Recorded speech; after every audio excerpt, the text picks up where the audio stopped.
বাপ্পি চৌধুরীর নতুন মুভির ট্রেলার চলে এসেছে যার নাম হলো ডেঞ্জার জোন। কেমন ছিল টিজারটি, চলুন এই বিষয়ে কথা বলি। ট্রেলারের শুরুতে আমাদেরকে ভয় দেখানোর জন্য একটা চিল্লানির মিউজিক বাজবে। ডেঞ্জার জোন নাম শুনে এতক্ষণে বুঝে ফেলেছেন মুভির গল্প কি হতে যাচ্ছে। এটি একটি হরর মুভি। সত্যি কথা বলতে এই ট্রেলারটি দেখে আমি একটুও ভয় পাইনি। ট্রেলারের কিছু শট আমার ভালো লেগেছে, আহামরি বা এক্সট্রিম লেভেলে ছিল তা বলবো না, তবে মোটামুটি ভালো ছিল। সেই সাথে কিছু শট দেখে খুবই হতাশ হয়েছি। এই ট্রেলারের যে দুইটা বিষয় আমাকে বেশি বিরক্ত করেছে তার একটি হলো কালার গ্রেডিং, দ্বিতীয়টি হলো ব্যাকগ্রাউন্ড মিউজিক। এক এক সিনে এক এক রকম কালার। 2024 সালের হরর মুভিতে মোটিভেশনাল মিউজিকের মতো সাউন্ড কে ইউজ করে? যাই হোক, কিছু কিছু জায়গায় আগের বাংলা ভূতের মুভিগুলোর চেয়ে এই ট্রেলারের সাউন্ড ভালো ছিল। তবে সবথেকে বেশি এই শটটা আমাকে হতাশ করেছে।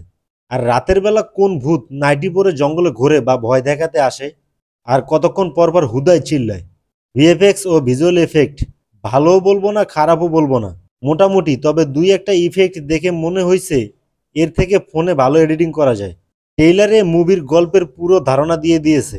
গল্পটা এমন হবে, কয়জন বন্ধু জঙ্গলে ঘুরতে গেছে আর সেখান থেকে তাদের পিছনে ভূত লেগেছে। তারপর কিছু সমস্যা শুরু হবে তাদের জীবনে। আহামরি তেমন কোনো অ্যাক্টিং দেখিনি কারো। ওভারঅল চেষ্টা ভালো ছিল, তবে আরও ভালো করা যেত। এই মুভিটি 15 ডিসেম্বর সিনেমা হলে মুক্তি পাবে। আজকের ভিডিও এই পর্যন্ত। ভিডিওটি কেমন লেগেছে কমেন্ট করে জানাতে ভুলবেন না।